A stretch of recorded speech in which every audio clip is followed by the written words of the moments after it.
जो कुनै स्वार्थमा बाँडिएको छैन, जसले आफ्नो माया छ त केवल आफ्नो देशको माया छ, त्यस्ता युवाहरूलाई बालेनको सपोर्ट छ। आँखा चिम्लेर अन्धभक्त हुन मिल्छ बालेन शाहको? होइन, उहाँले गरेको कामप्रति चाहिँ अन्धभक्त भएको म हुने भए अहिले केपी ओलीको हुन्थे, प्रचण्डको हुन्थे, देउबाको हुन्थे। बालेन शाहजीले पनि चाहिँ कहिलेकाहीँ यसो पत्रकारसँग गएर सम्मेलनमा बोल्नुपर्छ।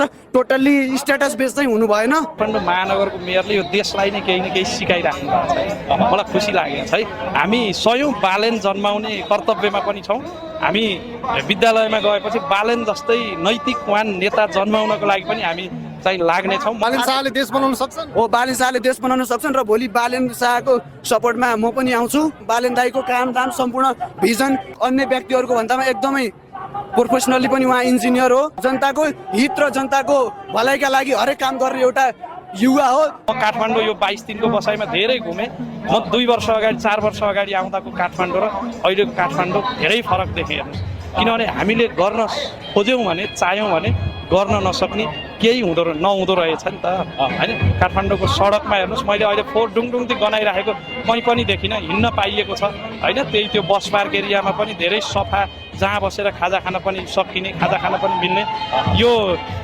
यो चाहिँ धेरै खुसी लागेको छ। लाखौँ शिक्षकले हामीले सयौँ बालेनहरू जन्मायो भने हामी यसरी सडकमा आउन पनि पर्दैन होला।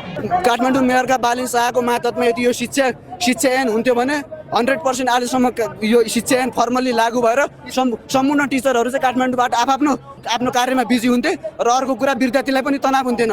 नेपाली राजनीति फोहोर मैला खेल भएको छ। बलात्कारी अपराधी खुलेआम हिँड्छ, निर्दोष बिचारा जेल गएको छ, काङ्ग्रेस एमाले माओवादी ड्र हेड टेल भएको छ, नेताहरूलाई फेसिलिटी, हावामा पानी जहाज पानी मुनि रेल गएको छ, उसकै हातमा शासन सत्ता, तो 10 क्लास 12 चोटि फेल भएको छ।